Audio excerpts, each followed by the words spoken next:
Got it. Okay, man, I was just railing against my wireless keyboard and mouse on my other computer, and I'm just so, it's so nice to be using a trackpad. I know trackpads, that might be a hot take, but I'm sort of a toss up for me between the mouse and the trackpad. Ugh. Yeah, I know, I'm bad. I find it really depends on what you're doing. It does, yeah. Obviously, if you're playing a game, you got to go for a mouse. But I've actually spent many hours getting by with just the trackpad on Magic Arena. So Oh yeah. I think Magic Arena's fine, but of course, if you're doing like an action game, you got to have a mouse. Yeah, like a little bit like some Counter-Strike. You need that mouse. Yeah. Not Even that I've just ever when, played, but I've watched it. Even just when doing work, though, I like to have a mouse. It's just I can click on things super accurately, really quickly, and I know what I'm doing. Sure. From point A to point B. I think if you're doing some light browsing, It's you can okay. get away with a trackpad. Yeah. But Yeah, but I mean, and I haven't used every single computer under the sun that runs Windows, but I gotta say the Apple trackpad is superior to the computers that I've used. 100%. So I think there's also that aspect of it. But you know what? We're here today to talk about. Are we here to talk about trackpads? No, we're here to talk about Modern Horizons 2. I almost said Modern Horizons 3. This is the show. It's turn one Sol Ring. Yeah, it's coming. That's probably going to be in 1 year. Whoa, wow. I'm Kevin. Hey, I'm Eric. It's in 2 years. And I'm Riley. And today on the show, like I said, we are talking more about Modern Horizons 2. We're bringing our set review to a close. This is part 3. If you're familiar with our set reviews, then you know that they're not exhaustive. We talk about the cards we're interested in playing with in the various formats that we play. And over the last couple weeks, we've covered the white, blue, black, red, and green cards that fall into that category. And today, like I said, we're going to be wrapping things up with the gold, colorless, and land cards from the set. But before we get to our first gold card today, Eric is going to let you know how you can get in touch with us if you have any comments or questions. You can find us on Instagram at Turbo the Podcast. You can also message us directly, turboandsoaringthepodcast@gmail.com via email. We throw everything up on YouTube. The best way to find us is typing in Turn 1 Sol Ring the Podcast. And we also have the ever so famous, infamous Patreon page. So if you really like our podcast, you want to check some stuff out over there, we have some really cool tier names for things and stuff like that. So definitely check us out. Patreon.com/turn1solring. Almost forgot. And without any further ado, our first gold card today is Arcus Acolyte. It's a green and a white for a 2/2 human cleric archer. It has reach and lifelink, and it has Outlast for a hybrid Celestia mana. And in case you forgot, Outlast is put a 1/1 counter on this creature, and you can only do it as a sorcery. And each other creature you control without a 1/1 counter on it has Outlast for a Celestia hybrid mana. This card is it's very nostalgic for me. I remember Outlast. Outlast being a very fun mechanic, and a mechanic that, getting into Magic, I was very excited to build around the mechanic and +1/+1 counter synergies. So this definitely brings back some good memories of just casual kitchen table Magic, but also would be a card that I'd consider in my +1/+1 counter Mirri Weatherlight Duelist deck, just because just having a cheap creature that has some keywords, reach and lifelink, and then gives me an outlet for giving my creatures +1/+1 counters. I think it does a little bit all over the place that I think it'd be a solid role player. Yeah, and the mana cost, for the its mana cost and the activated ability is very efficient. Yeah. Yeah, and I mean, you can always do this every turn, so you slowly just get a bigger reach and lifelink creature. Mm-hmm. Yeah, bigger thick boy. Too bad you have to tap. Yeah, that is a shame. And is Outlast, because it's in the reminder text, Outlast is always a tap. Is that right? Yeah. Yeah, so it is still affected by summoning sickness. Yeah. Okay. No, they can all be winners. Next up, I was saying Outlast. This is a cool card, as we've already outlined. So next up we have Asmorano Mardecai Daistinacular Dakar. Okay, maybe Ainsley can kind of splice that together so it's a little more succinct. No, I'm not going to do that. It's a 3/3 legendary creature human wizard. As long as you've discarded a card this turn, you may pay hybrid black and red mana to cast this spell. I should have mentioned it. It has no casting costs, 0 CMC. And when it enters the battlefield, you may search your library for a card named the Underworld Cookbook, reveal it, put it into your hand, then shuffle, and you can sacrifice 2 food tokens to have target creature deal 6 damage to itself. This could be good in with a little. I believe the card is called Repercussion in Commander, and just have, if you had a lot of foods, have your opponents deal 6 damage to their creatures. The Repercussion then deals 6 damage to their face, and just get that going. Or save some time and just use Blasphemous Act. Sure.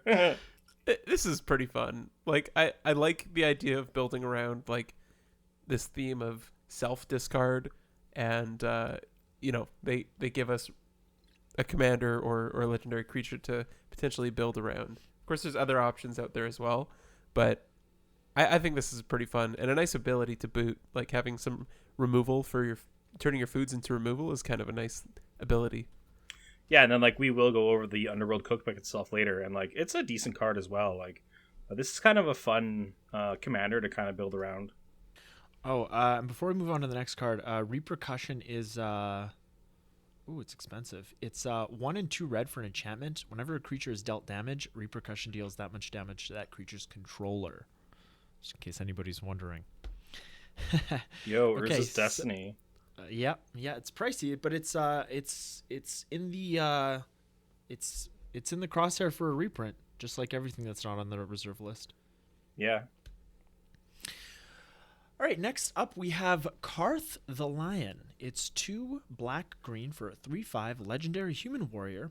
Whenever it enters the battlefield, or a planeswalker you control dies, look at the top 7 cards of your library. You may reveal a planeswalker card from among them and put it into your hand. Put the rest on the bottom of your library in a random order. And planeswalker loyalty abilities you activate cost an additional loyalty counter to activate. I think that's the first time we've seen that little loyalty plus icon on like in the text box of a card. Yeah. I'm pretty sure it is. Yeah, in that way, we've always seen it on the, on Planeswalker cards where they're supposed to be, but that's kind of to point things like that out. But anyways, what do you guys think? I mean, like, this guy's a house for Planeswalker strategies. Yeah, Super Friends, like, right? Yeah. Golgari Super Friends. Straight up. It's a nice way to find a Planeswalker and keep the Planeswalkers flowing whenever they die. And then, I mean, it also, like, turns your 0 and -1 Planeswalker abilities into, like, +1 or 0 cost abilities. So Totally. That's pretty nice. And this ability is more, not as scary and kind of more fun than that 4-color one. Atraxa? Yeah, thank you, Atraxa.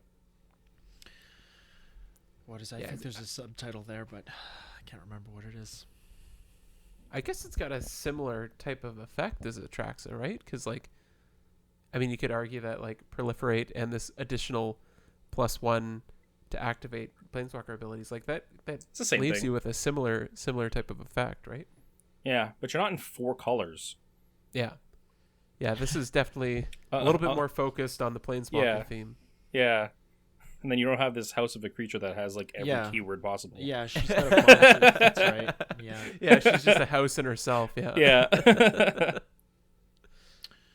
Yeah, those 4-color commanders were pretty good. Who knew? Yeah, right? Next up, we have a reprint from a commander set. So this is a new to modern reprint. It's Chainer Nightmare Adept. It's 2 black, red for a 3/2 legendary human minion. Discard a card. You may cast a creature spell from your graveyard this turn. Activate only once each turn. And whenever a non-token creature enters the battlefield under your control, if you didn't cast it from your hand, it gains haste until your next turn. This guy's Jainer's pretty cool. cool. Yeah. Well, yeah, ever since he was spoiled in the, I believe it was the Madness deck from Commander 2019. Right alongside Kirk. Yeah, that's Kirk. right. That's right. That's right. Man, if Chainer was like 3 CMC, he'd be like so much better for like a modern playability card. Mm-hmm. Yeah, I think this is. I don't know what the price was on this, the original card, which was I think only in foil prior to this, but this feels like more of a Commander reprint. He wasn't very much. Well, I mean, his price may have dropped as well, but he's not worth much. No, he's certainly not now. Next up, we have Chrome Courier. It's 1 white-blue for a 1/1 artifact creature Thopter. It has flying, and when it enters the battlefield, reveal the top 2 cards of your library. Put one of them into your hand, and the other into your graveyard. If you put an artifact card into your hand this way, you gain 3 life.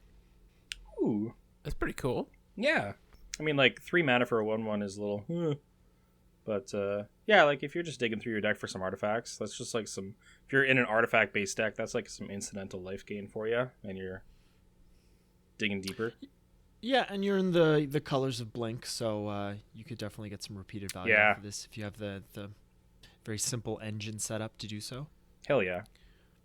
Yeah, it's nice that you get that extra card to look at. Yeah. Daikon Shadow Slayer is next. It's Esper color, so it's white, blue, black for a legendary planeswalker Daikon. I'm saying it like that radish type vegetable. but Daikon. It enters the battlefield with a number of loyalty counters on him equal to the number of lands you control, and he has on the card itself it just says 0, whereas loyalty thingy is. I believe that's the correct terminology. Term, yeah. Good one. Thingy. +1 is Surveil 2, which, if I remember correctly, you get to look at the top 2 cards of your library and you can put them into your graveyard, or put any of the number of them into your graveyard and any number of them back on top of your library. Is that right? Yeah. Yeah, in any order. So it's like Scry, but to the graveyard. Yeah, but better. Yeah. The -3 is exile target creature, and his -6 is you may put an artifact card from your hand or graveyard onto the battlefield. This guy's got a lot of very cool lore behind him, and if you want to find out more about that, I think it was episode 38. Eric and I did a deck tech on. We did an Oathbreaker deck tech, and it was Gideon Blackblade. So we went through the history of how Gideon came to control the Blackblade, but that's what this character is holding, and it's a pretty gnarly story actually. He's kind of a tragic character, but also kind of a piece of shit. But go back and just listen to like the first 15 minutes if you want to find out more about that. But anyways, Good this content. card, yeah, it was. That's a lot of fun. But this, I love planeswalkers that just they don't need a lot of support. They just do what they need to do all on their own. And this guy even protects himself, not by creating a token, of course, but by exiling creatures. Yeah. And he scales nicely with the game too, right? Mm-hmm. Oh yeah. Yeah, I like the kind of callback to his original legendary creature card, because the original card counted your lands and gave it power and toughness equal to the number of lands you controlled. Oh yeah. So He it's kind was of a nice star. callback. Yeah. Yeah.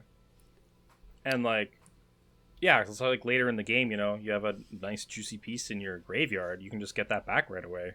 Exactly. Yeah. Show me a piece. But also like exiling just any creature is like really powerful. Yeah, it's super devastating. Yeah.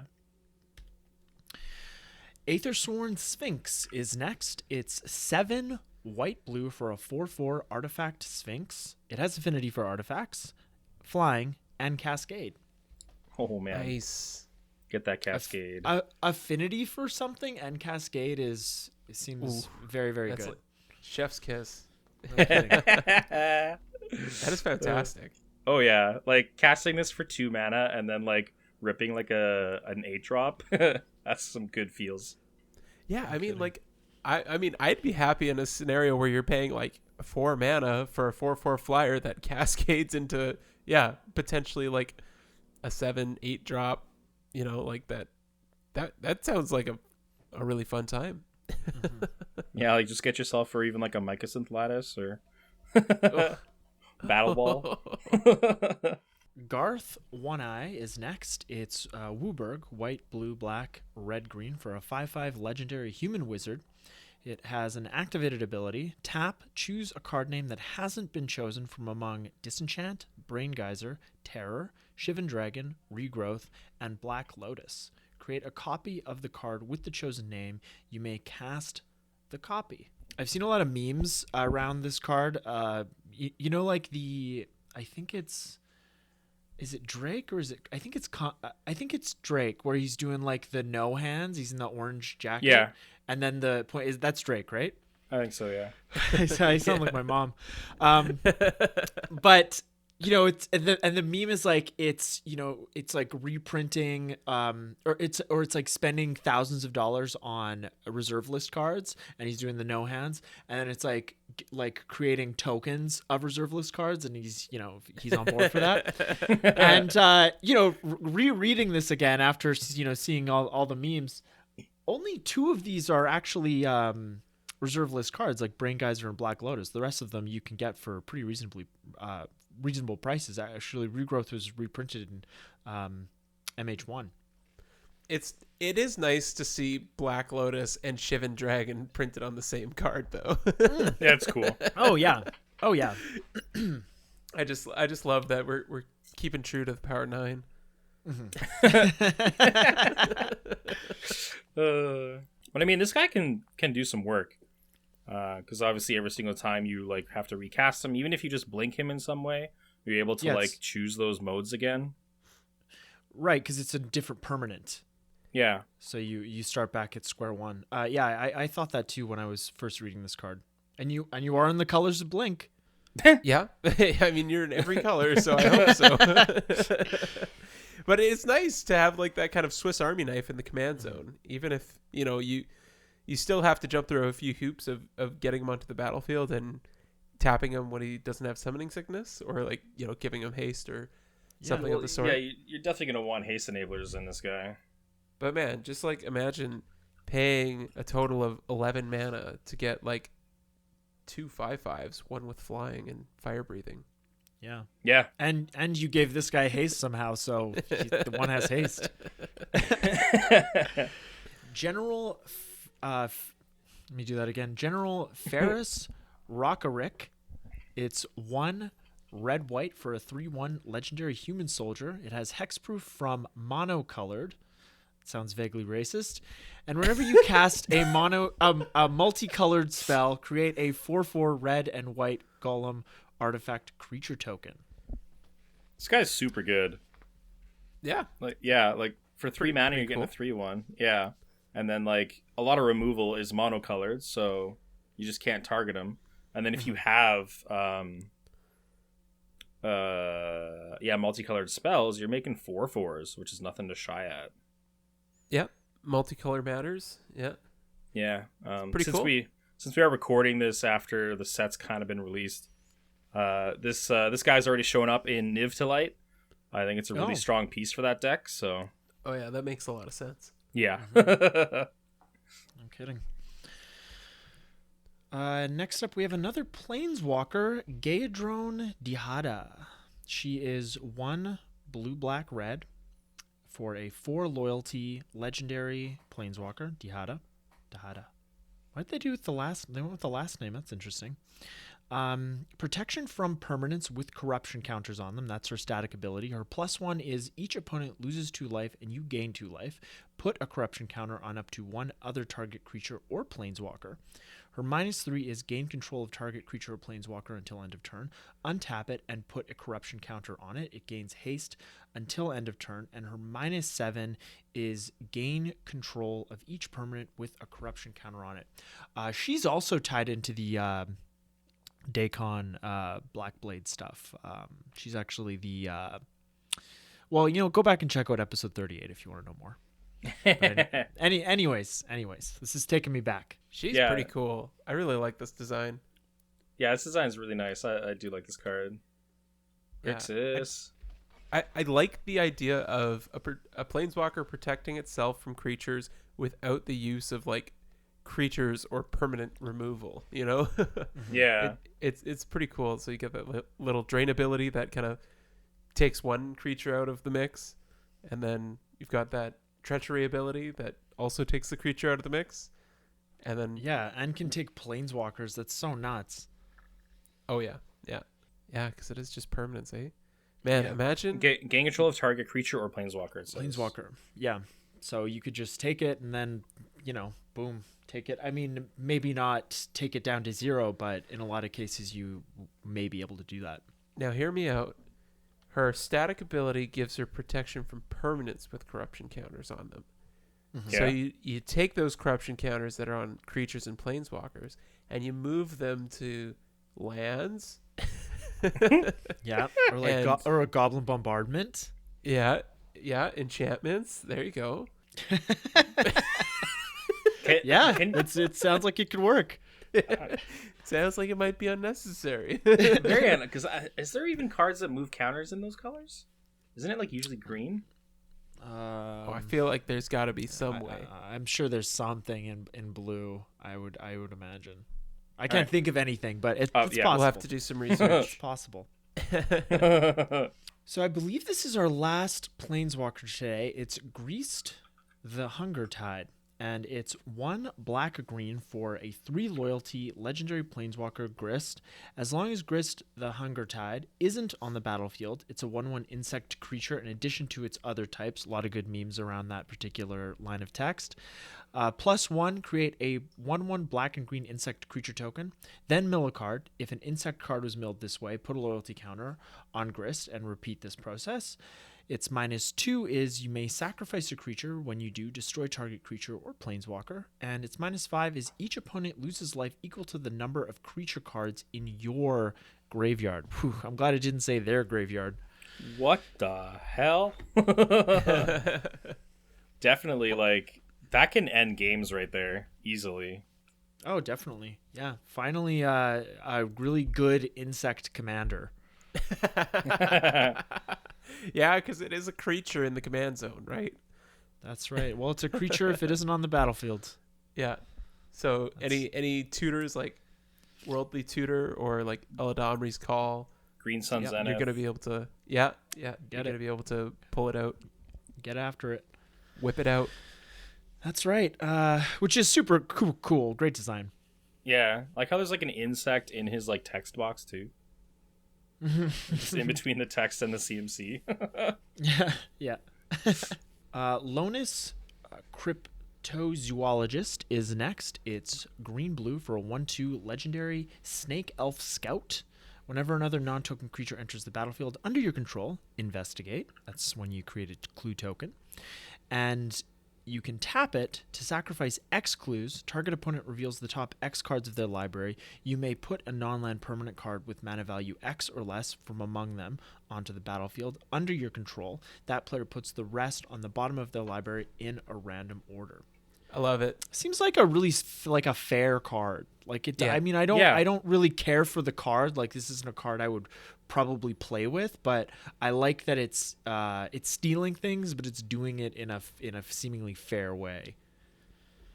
Yeah, I mean, you're sacrificing a lot of resources to get something of potential value, right? Like it's not like a bribery effect where you're getting something guaranteed. So yeah, there's definitely a few hoops you have to jump through to get to that point. Yeah. But it's really, really nice to see them playing with Investigate and Clues again, because those are like some of my favorite artifact tokens is Clues. Yeah, combine that with that Tireless Tracker. Yeah, man. Yeah. That'd be my favorite creature. Master of Death is next. It's 1 blue-black for a 3/1 zombie wizard. When Master of Death enters the battlefield, surveil 2, and at the beginning of your upkeep, if Master of Death is in your graveyard, you may pay 1 life. If you do, return it to your hand. This is probably going to take my trophy for like favorite new named card in this set. That's just a great. It's pretty fucking metal. I mean, you could do like Master of anything, and it's going to be good. But yes, this is, like Riley said, very metal. Yeah. Yeah, on Arena, when you play this card, it has to do that little blurb from like Master Puppets. Master.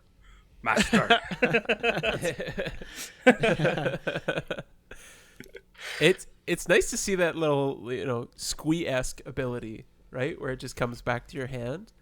Mm-hmm. Yeah, just paying 1 life. Yeah, paying 1 life is not a big deal. Not at all. I'm sure there's some fun things you can do with that ability in Dimir. Moderation is next. It's 1 white-blue for an enchantment. You can't cast more than 1 spell each turn. But whenever you cast a spell, draw a card. Ugh. Better hope to have some sweet activated abilities. Right? Like, this is so limiting. Like instance, right? You just make sure you're casting a spell on everyone else's turn. Yeah. That's a really good point. Yeah. Or, you know what? You know what you could do with this? Okay, so you get this on the battlefield, then you fractured identity it, and then give it to everybody. There you go. There you go. That's like an arcane. That's like an arcane laboratory, but like you're fine. Yeah, that's pretty fun. Yeah, that could slow down a lot of decks, right? What color is Zedru again? Zedru's Jeskai. Oh yeah. I mean, it's a nice Zedru piece. Yeah. Yep. It's funny because it's like one of those things where, hey, you could get it with Zur the Enchanter. Yeah, you can definitely. But it's one of those things where it's like, yeah, you can't cast more than 1 spell each turn. Oof. But draw a card. Ooh. Yeah, it does seem like it's almost worth it.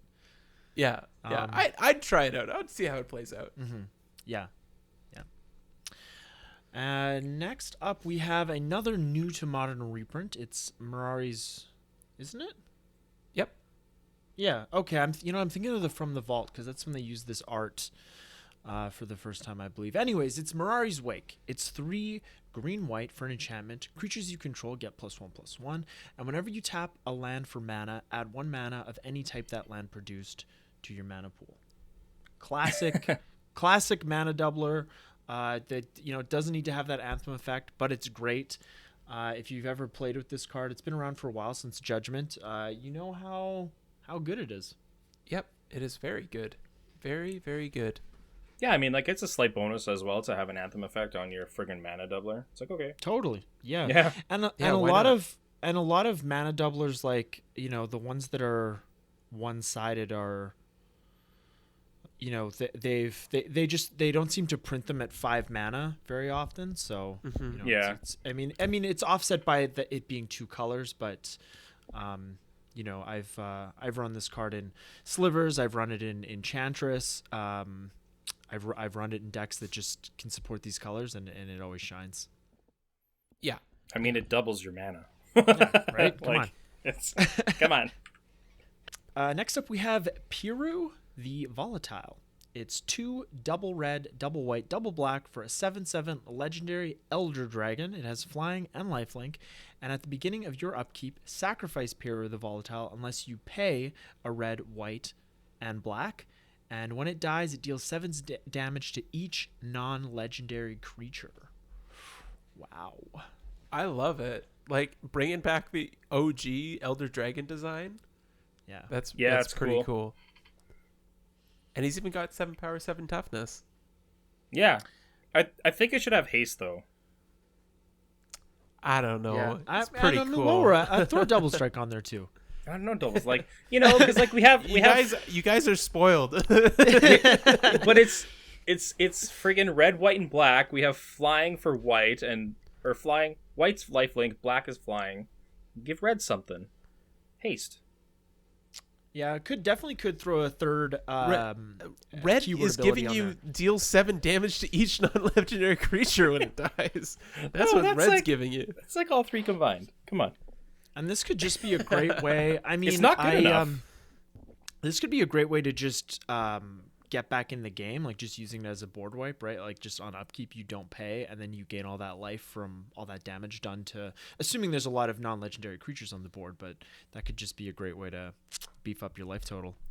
Yeah, because I guess lifelink would apply because it's saying it deals the damage, right? Yep. I believe so. Yeah. I think that's how that works. Oh, that's even cooler. Yeah. It is pretty strong that way, but like I don't know, it's like it doesn't hit your opponent's commanders. Yeah. Well, they would just recast them anyway, but yeah, that is kind of a downer. It's no use. A Priest of Fell Rites is next. It's a white and a black for a 2/2 human warlock. Pay 3 life, sacrifice it, return target creature card from your graveyard to the battlefield, activate only as a sorcery, and it has Unearth for 3 white and a black. And Unearth is return this card from your graveyard to the battlefield. It gains haste, exile it at the beginning of the next end step, or if it would leave the battlefield, Unearth only as a sorcery. This is a sweet piece of recursion. I really like this card. Just Yeah, like it's just any creature. yeah, Yep. Twice. like two. Why the yeah, hell not? Yeah, you Man. get 2 uses out of this one. It works really well with Sun Titan. If you want to keep your Sun Titan Oh around. damn! That's right. Yeah, and you just don't ever have to use the Unearth. That's pretty sweet. Yeah. Just revolving door. The nice I thing love about the Sun Unearth is that it gets haste, right? So you can just do it right away. You just pay 5 mana, pay 3 life, Yeah. and like boom, you can do it again. Yeah. So it's but yes, kind of like Riley, an Burial Rites. Yeah. yeah, I think we all love Sun Titan. Great. In terms of commander, I think it's like the best Titan because prime Yeah. time is banned. I mean, if you've got white and black in your reanimation deck, you gotta have Sun Titan and you gotta have like Animate Dead because those two pair super well. You got to. You got it. Prophetic Titan is next. Speaking of Titans, it's 4 blue-red for a 4/4 giant wizard. It has Delirium. So when Prophetic Titan enters the battlefield, choose one. If there are 4 or more card types among cards in your graveyard, choose both instead. So Prophetic Titan deals 4 damage to any target, or look at the top 4 cards of your library, put one of them into your hand, and the rest on the bottom of your library in a random order. This fits in with all those like spell slinger giants that we just had. Yeah. In call time. Yeah. Yeah, it's a giant. It's a wizard. It has Prophetic Bolt stapled to it, which I love Prophetic Bolt. And it's Oh, a yeah. prophetic titan. Mm-hmm. Yeah, it's Just a fun card. Yeah, good little uncommon. Oh, big little uncommon. It was a big little boy. Big little boy. Another new to modern reprint in Shardless Agent. It's 1 green-blue for a 2/2 artifact creature, human rogue, and it has Cascade. Yeah, this card's sweet. It's already like made a deck in modern, which is pretty cool. So Yeah, I'm not surprised. yeah, Yeah, who knew? the Cascade. deck? Yeah, Cascade. The deck is literally called just Crashing Footfalls. That's great. That's great. I wonder what it does. Yeah, because now you have this, and then you have the like green red Cascade creature as well, or the Bloodbraid elf. no, not Bloodbraid. There's the 3 mana spell. Oh, I think I know what you're talking about. Yeah. Violent Outburst. Some- Yeah, Yeah. Violent Outburst. So you run both of these, and you just run like some footfalls and stuff, and obviously getting 2 4/4s from casting like a 3 CMC is pretty good. Yeah, that is pretty good. Another new to modern reprint. We have Sterling Grove for a green and a white. It's an enchantment, and other enchantments you control have Shroud, and you can pay 1 to sacrifice Sterling Grove, search your library for an enchantment card, reveal it, then shuffle, and put that card on top. This is a card that was originally printed in Invasion as an uncommon, and It's been a it's while. gotten pretty pricey over the last several years, and it's really needed this reprint. Even at Oh, the yeah. upshift to rare, the price has taken Tanked. a really nice hit. Yeah. But the foils are still are still very pricey from Invasion. If you have a nice foil in good condition, you're still doing well. This and what is that enchantment called from? I think it's maybe Ravnica. It's Privileged Position. Yeah, this and Privileged Position. Privileged Position gives your other permanents hexproof. Yeah. And so these two together, just great. Can't touch this. Don't touch me. Yeah, yes. And that little tutor effect is always nice. In a pinch, you just need to tutor up something at the end step before your turn, an enchantment that you really need. Mm-hmm. Obvious, love this card in Sigarda, Tuvasa, any enchantment deck. I'd run it in SRAM if I could. Yeah, but you can't, so don't even try. I can't. No. I won't try. Although I did this one time, I was at Fusion and this guy showed up with it was like a Lin Civi Rebel deck, and that guy destroyed me. And well, he asked us if it was okay if he played with a couple of like black cards in his deck, because that just made the deck work really well, and his play group, his personal play group, was like fine with it, and we're all just kind of looking at each other and like, no, do you have replacements? Because no. Yeah, it's not how Commander works. Yeah, and I mean, people have their own rules when they play at home, so whatever. It's just like, you know what? No, it's like once in a while you'll get people that'll want to play with the Nephilims as their commander, and I'm like, you know what? Why don't we just play by the rules? But anyways, I think you just like to watch the world burn, Kevin. I like to watch the world burn. They do. They're the ones not playing by the rules. Okay, I'm not sitting down to a game at the LGS when we could do that and be like, okay, we're playing with like my Commander League rules. Here's a handout for everybody so you know what you're doing. Okay, you got to draft your achievements. Like, I'm not doing that. They're the ones that are wrong. It's like, yeah, you can play with the Nephilim as your commander, but I'm gonna crack out my legacy deck if that's okay. Yeah, you know what? That is the more appropriate response. You're right. So next up we have Sithis Harvest Hand. It's a green and a white for a 1/2 legendary enchantment creature nymph, and whenever you cast an enchantment spell, you gain 1 life and draw a card. Pretty dang good, baby. Yeah. What else do you want, right? Yeah. I'm going full circle, guys. I gotta rebuild my Selesnya Enchantress deck, because this is like everything I've ever wanted in a legendary creature. Yeah. Well, then again, so like even for modern, like we now have a bunch of pieces that have been printed, and it looks like you can do the Enchantress deck, and these two that we just talked about, Sterling Grove and Sithis, really help round it all out. Mm-hmm. Yeah. Well, and then I think there's like in green, there's Enchantress's Presence. Yep. Which is a nice addition as well. So. Yeah, we talked about that card on the last episode, and then we also have like what was it in white? Solitary Confinement. Yeah. Mm-hmm. Yeah. That's right. Okay, next up we have Wave Sifter. It's a cute little fish. It's 3 green-blue for a 3/2 elemental. Should have been an elemental fish. It has flying. Yeah, what the hell? And whenever it enters the battlefield, the investigate twice, and it has evoke for a green and a blue. So you can just cast it for the evoke cost, and then it's sacrificed when it enters the battlefield. So, you just get that little ETB effect. It's given me Muldrifter vibes, but this unfortunately is not quite Muldrifter. Yeah. And I guess actually Muldrifter is also just an elemental. Mm-hmm. Yeah. Yeah, it is. And it is also fish-like. But hey, like if you want tokens, you want artifacts, you want clues, like this is going to be an awesome include. Yeah, when are we going to get a commander that cares about evoke? It's coming. Yeah. It's coming. They're just scraping at the bottom of that barrel. And they keep coming up with pretty good ideas. Next up we have Yusri Fortune's Flame. It's 1 blue-red for a 2/3 legendary Ifrit. It has flying, and when it attacks, choose a number between 1 and 5.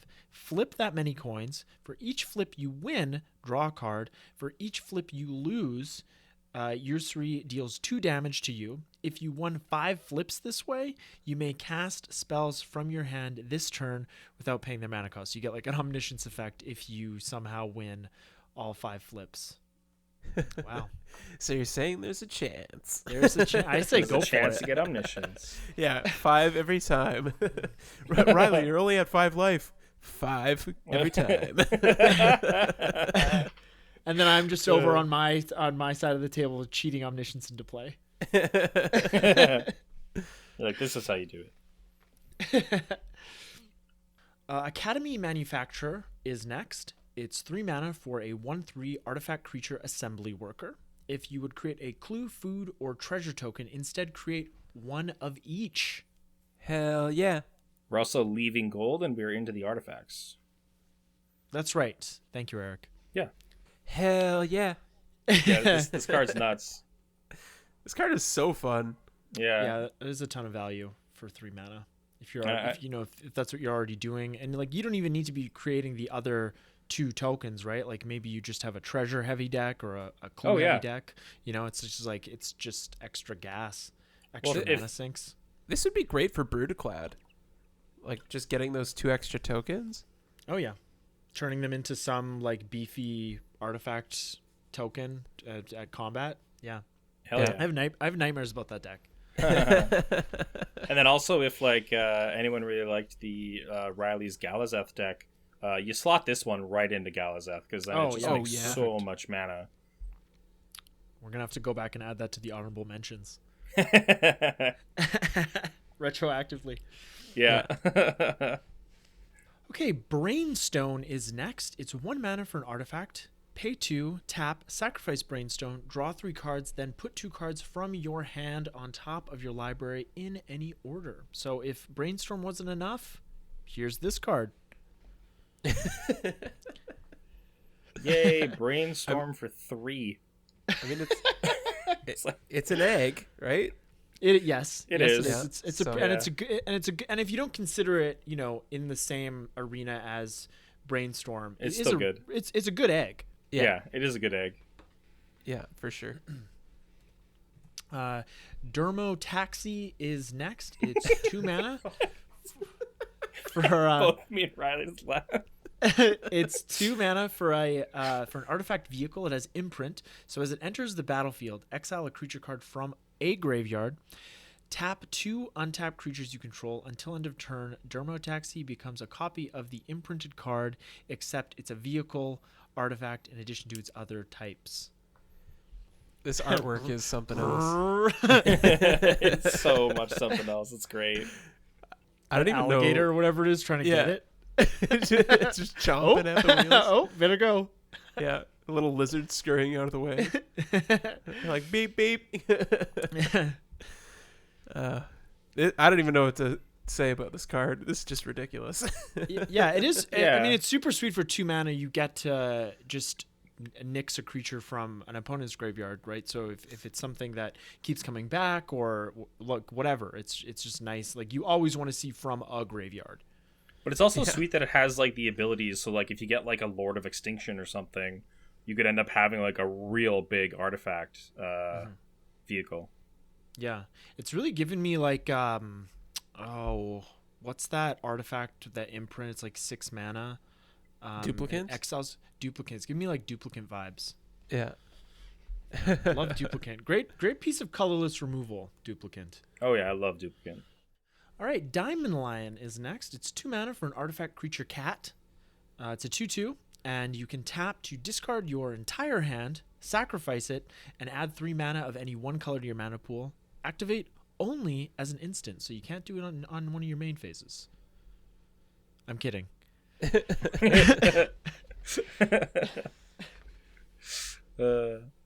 This sounds like some sort of card we have seen in Magic before. Diamond Lion Eyes. Is this card? Eric? You would know better than me. Is this card seeing play in Modern since its release? I haven't looked at decks too much, but I haven't seen it pop up. Like Right, so it's just certainly just not the making way, waves. yeah, like just the way the combo decks work with Lion's Eye Diamond. not being able to like tap and sacrifice it the turn you throw it out is real detrimental. Exactly. Yeah.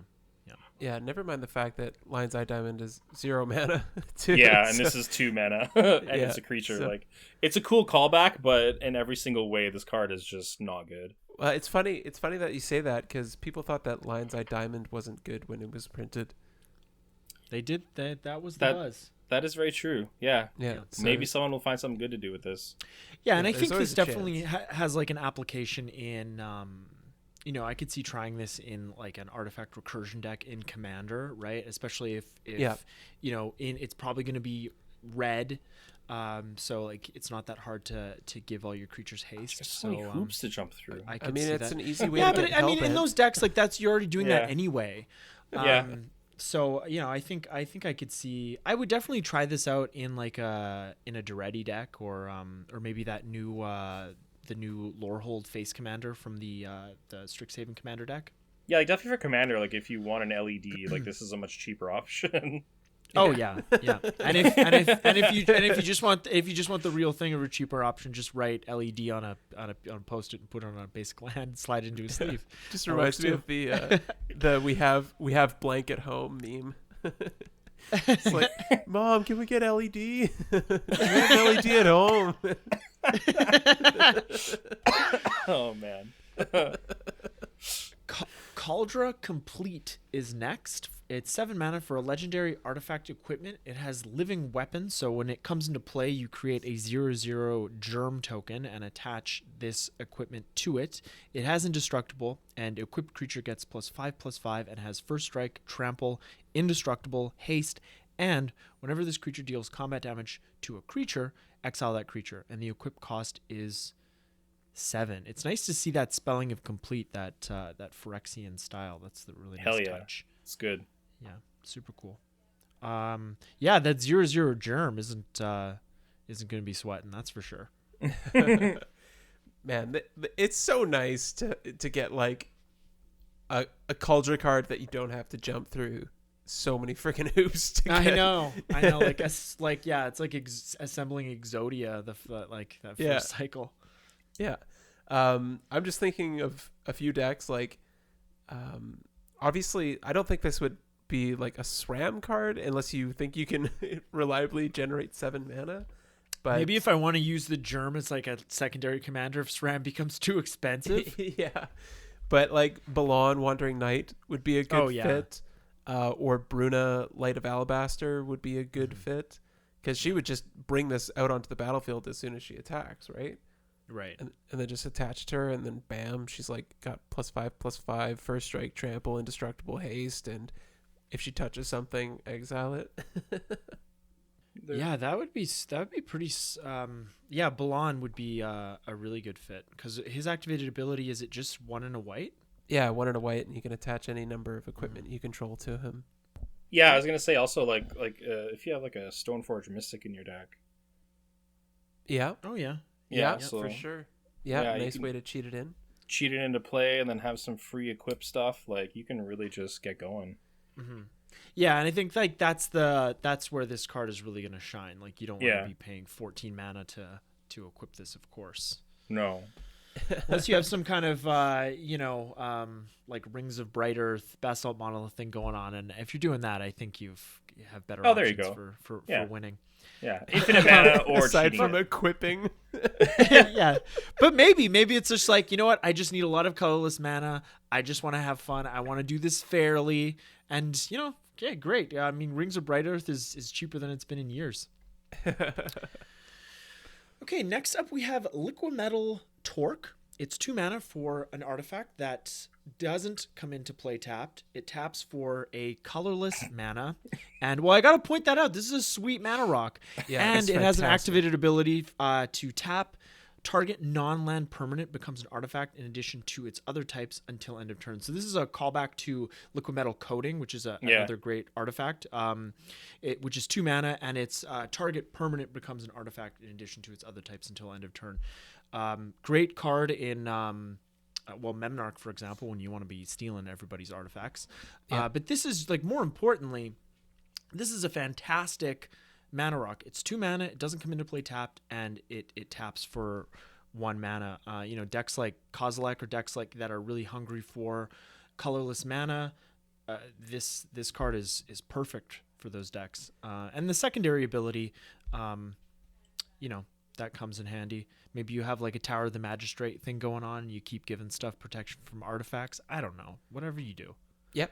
It's nice to have that extra copy of Liquid Metal Coating, and I totally agree. Like, fantastic mana rock. Got a nice little utility. I love this card. Yeah, very cool. Just see when they're making it, like, John, remember, it has to be non-land. Yeah, we gotta just not the lens. Don't Well, change yeah, that. because if you allow it to attack lands like Liquid Metal Coating can do, then you get things like Karn that can just blow up the land. Ornithopter of Paradise is next. It's 2 mana for a 0/2 artifact creature Thopter. It has flying and it has tap to add 1 mana of any color to your mana pool. So they stapled Ornithopter and Birds of Paradise together. Yeah. Yep. Just smashed them together. Yeah. As soon as I saw this, I thought of my Jeskai Ascendancy deck. This would be perfect for that deck. So Yeah, you get a birds for your... Yeah.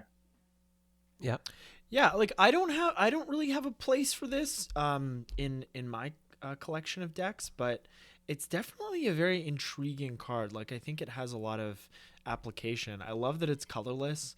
And I even like it as a, because like Ornithopters are really cool equipment target, just because it's so cheap and it has flying. So I don't know. This card's it's pretty cool. Some people are kind of down on this card, but I'm looking forward to having an opportunity to play with it.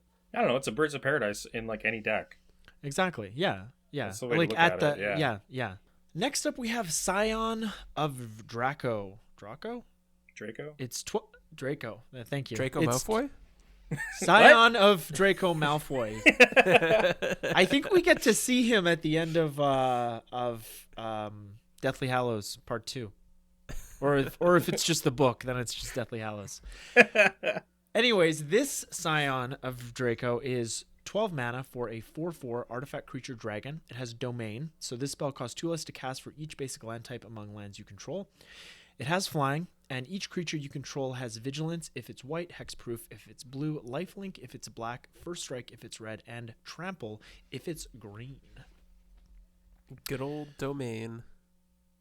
Yeah, so if you have all 5, it's going to cost 6 mana. What? No. Right. It's going to cost 2. No. Yeah, because it'd be 10 less. 10 less. Oh, yeah. I did my math wrong. Thanks, guys. It's not my strong suit. Yeah, it is 2 less. Okay, that's much better. That's okay. This is a good card. Yeah. Yeah, like obviously in a Wooburg deck, like this is where you're going to want to play this card.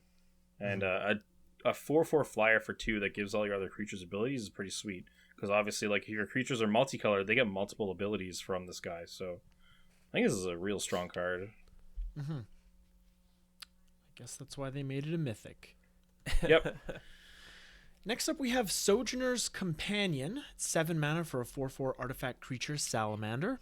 It has affinity for artifacts, and it has artifact land cycling for 2, and it's a common. And I've already seen it on Pauper affinity lists. Oh, yeah. Well, yeah, you're going to go get your artifact lands. Like, hell yeah. Yeah, it's just like it's Mirror Enforcer with artifact land cycling. Like it's already a card that was being played in Affinity. And now it's got artifact land cycling, so even better. Yeah, and then like if you don't need your lands like this, you can probably play this for free. So it's a free 4/4. Yeah. Yeah. Yeah, it's perfect. I love it. Good card. Who Next knew? up we have Soul Talisman. It's an artifact, and it has Suspend 3 for 1 mana. So it has no mana cost. The only way to get it on the battlefield is to suspend it. Or you could Cascade into it. And it taps for 2 mana. So it's it's kind of like a Soul Ring. Soul Ring in Modern! Yeah, I just don't think because you don't really want to be hard casting this, I think, in Modern. Like, correct me if I'm wrong. It's not.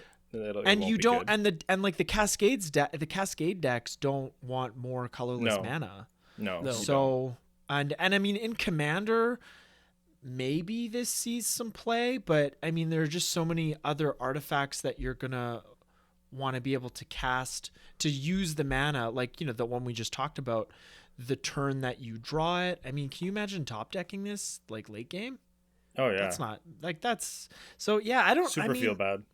I don't know, and it's like the Mox Tantalite from MH1, and I was like, it's like they seem like they're playable, but I mean that card just I've tried it out and it just really doesn't do it for you. Well, yeah, it's just not what you want Mana Rocks to be doing. Yeah. So I don't know. It's cool that they did this and that they keep kind of like the Lotus Bloom thing, and they keep reprinting, or not reprinting, but doing these functional reprints of these super powerful cards. But they kind of just seem to miss the mark a little bit. Like I think Lotus Bloom is like I've had some success with that card in Commander, but I don't really play it anymore. Yeah, I wonder if the extra mana would make the difference, right? Because like. You suspend it turn 1, and then when is it coming off? Turn 4? Turn 4. Yeah. So you can cast a 6-drop. Yeah. So, like, I don't know. Depending on your deck, if it's in your opening hand, it might make for an explosive game. But for sure, like the scenario where you've outlined, where most of the time you're going to draw into this, and then it's just going to sit on the sidelines for a few turns until it comes out and maybe does something. But there's no guarantee that you're going to have an explosive turn at that point. Yeah, I think I just in those majority of the situations, I'd rather just draw a land. I think. Yeah, that's fair. Okay, next up we have Sword of Hearth and Home. It's 3 mana for an artifact equipment. Equipped creature gets +2/+2 and has protection from green and white. And whenever equipped creature deals combat damage to a player, exile up to 1 target creature you own. Then search your library for a basic land card. Put both cards onto the battlefield under your control, then shuffle. And the equip cost is 2. So we got another sword here. Just I find it interesting that the line of text is exile up to 1 target creature you own, not control, right? So if you're stealing other people's creatures and they're under your control but you don't own them, you can't target them. I wonder why they did that. Well, I mean, just like, make it a little more narrow. Would you want to target it so it goes back to your opponent? Well, no, but I mean, I don't, that's just. I mean, I guess it's just like more the feel goodery thing. It just that option. It seems like I guess it just seems like an unnecessary choice to me, but it is what it is. Anyways, that's not really the point. Well, I mean, it does say, like, even if it said blink a creature you control instead of own, it does say put both cards onto the battlefield under your control. So that clause would bring it back under your control either way. But maybe they just didn't want it to be too flexible. Well, I mean, if it's a creature you own, if someone's stolen your creature, you still own it, but they control it, right? Exactly. So you can get your stuff back. Oh, yeah. okay. So if somebody steals your commander, yeah. Yeah. Yeah. Okay, we got there. We got there. Nice. Yeah. So you can stop screaming at your car. Why did you do this to me, car? Right there. But yeah, this seems like a super solid sword. This is definitely in the front running for one of my faves. Yeah, pretty cool. Yeah, I like blinking stuff, so it's good. Yeah, blink action, ramp action. Mana ramps. Yeah. Protection from white is relevant for some removal. Oh yeah, all the good ones. Protection from green, so you still get trampled over. Okay, next up we have Void Mirror. It's 2 mana for an artifact. Whenever a player casts a spell, if no colored mana was spent to cast it, counter that spell. The Tron Killer. The Tron Killer, yeah. The sky is falling. The sky is falling. I think I mentioned this, and I'm a dedicated Tron player. It's kind of my thing in Modern. I do pilot other decks, but for my money, I just I love Tron. It's simple, straightforward. You can call me stupid, but I like it.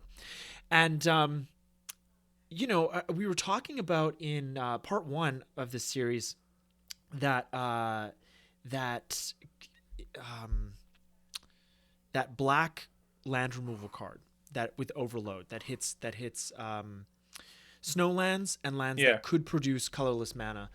And like I said at that time, like I'd be more worried to see that card than Voidmere. And a few weeks ago, Riley and I were talking about this. I think shortly after it got spoiled, and Chalice of the Void. And I would rather see this on the battlefield across from me than Chalice for X1, because at least with this you can still play the game, right? You can use your green mana.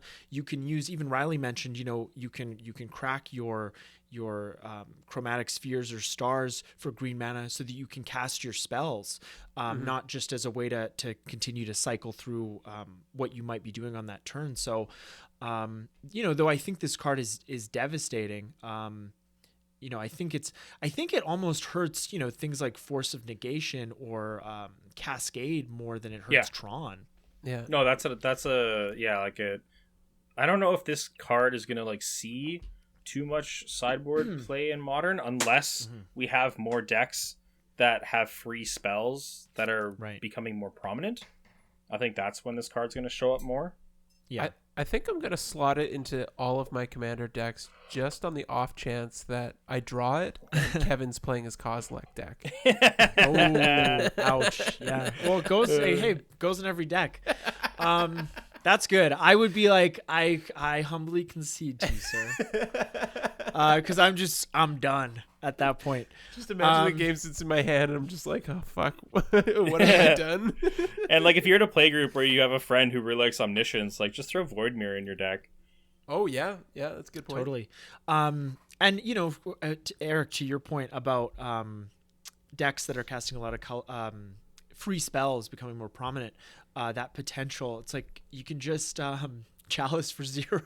Yeah, right? Like, you Chalice for 0, and then it just stops, like... Oh, man, Chalice is so good. I hate it. I love it and I hate it. I love when I'm using it, right? But I hate when it's being used. It's a necessary evil. Yeah. It is. Yes, it is. It really is. It really is. Oh man, like super well especially designed card. especially like playing Modern and then like I'm playing Death Shadow. My opponent's like Chalice on 1. I'm like, oh fuck me. It's like over half my deck. That's fine. I didn't want to play this game. Yeah, pretty much. Like, all right. It's like, well, I guess I'll board in Nature's Claim. I can't. Oops. I know.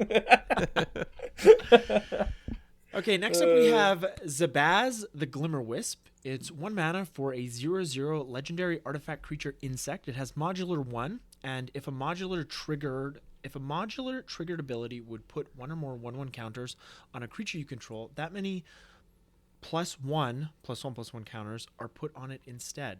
And it has 2 activated abilities. The first one is pay a red, destroy target artifact you control, and the second one is pay a white.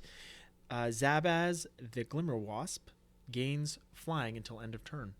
So, what is modular again? One of you, I don't quite remember. Basically, it comes in with the amount of counters equal to its modular number, and when it dies, you can move all of its counters to another artifact creature. Okay, so that's a triggered ability. Yeah. In both cases. Okay. Yeah. Man, I really should have bought Arcbound Ravagers before the set was printed. Like, I really like that card, and I just kind of forgot about it, and now it's back up there. Yep, of course. That's right. Yep. Always.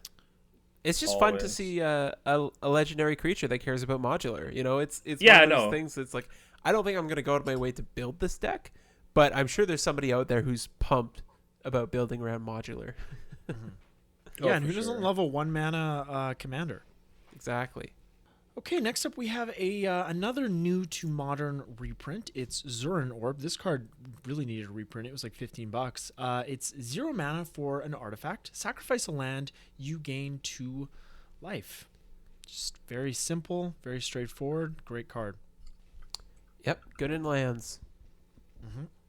Yeah. Oh yeah, it really shines in Gitrog. I was listening to an episode, I think of the Command Zone once, and they had this guy on, and he's talking about his Zancha deck, and it was a lot of like donating, and what he would do is he'd get the Mindslaver loop going. So he would donate somebody his like Zern orb and then Mindslaver them and then, just like fuck them over and sacrifice all their lands. It really sounded like my cup of tea. That's funny. Yeah, that's a one way to wreck somebody. Yeah. Yeah, no kidding. Obviously I didn't do that with my Zancha deck. It's a little more it's not group huggy, but I think it's a little more in line with what Zancha's just trying to do as a card. But I digress. Alrighty, Cabal. Or moving on to lands. Moving on to lands here, and this is this is printed in Torment. So this has been modern legal. Has it? No. Torment was old border. This is a new to modern reprint. Sure is. So it's Cabal Coffers. It's a land, and you can pay 2 mana, tap it to add a black mana to your mana pool for each swamp you control. So obviously this and Urborg Tomb of Yawgmoth, classic 2-card ramp package in black, ideally mono black, but not really because you got the Urborg, so everything's a swamp. Yeah. A card that was originally an uncommon and really needed a reprint. Really needed one. It was like $120 Canadian or something. And in the artwork, man, I remember picking up a copy for like $30, and I thought that was expensive. And in the artwork, like that little thing in the foreground, that's the Mirari. Right? Yeah. So cool. Hanging out with the Cabal. I guess they stole it. I can't remember. Okay. So next up, we just have the fetch lands. Reprints, not new to modern. This is their third reprint. The enemy fetch land. So we got the enemies, Arid Mesa, Scalding Tarn, Misty Rainforest, Marsh Flats, and Verdant Catacombs. And the prices have already taken a nice hit. I picked up all 5 for my Sliver deck. Nice. These are my first enemy fetch lands, so I feel pretty good about that. Even the pre-order prices are good. I think they'll go down a little bit more, but if you need these for a modern deck, for a commander deck, for whatever, now's the time. Now is definitely the time because these will go up sooner than you think. I think they're just gonna go right back up. Yeah. Yeah, they will. And I think that's what we can expect with staple reprints like this. Even when like the allied fetch lands get reprinted, I think as long as Magic continues on this like upward popularity trajectory, that span of time we had for when a card was reprinted to when it got back to its pre-reprint price, which doesn't always happen, but cards like this seem to. I think that time period is just going to continue to shrink. So, Now's the time. Especially when you have a card that's popular that is so ubiquitous. Like compare this to like Sterling Grove was so expensive for what it does, and now it's like pretty dang cheap. Yeah, you're not going to see that kind of thing happen with the fetch lands. No, not at all. Also, if you are a person that it's really cool that they decided to do the old borders. Because then if you really want to match your onslaught lands of the Allied, thank you. You can have all old bordered. So that's cool. Yeah, that is a very nice touch. Loving all this old border stuff. Yeah. Loving it. Okay, so the next land cycle, that's right.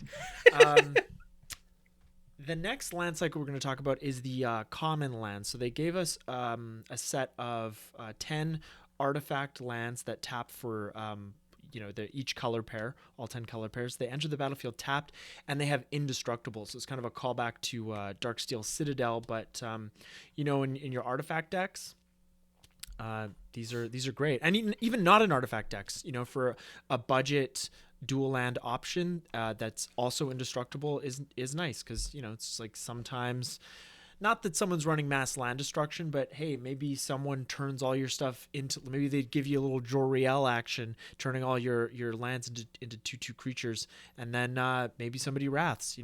I've been responsible for something like that, so it's just nice to have common, indestructible dual lands.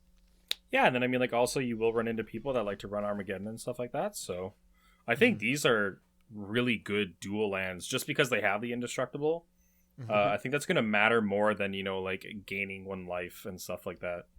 Yeah. Yeah. I really do like the common scry lands from Strixhaven. We talked about that on our set review, and that's a cycle that is only half finished. It's nice that they gave us the entire cycle here. Yeah. But like we were mentioning earlier in the artifact section, these I haven't really checked too much, but I could even see these in like Pauper Affinity.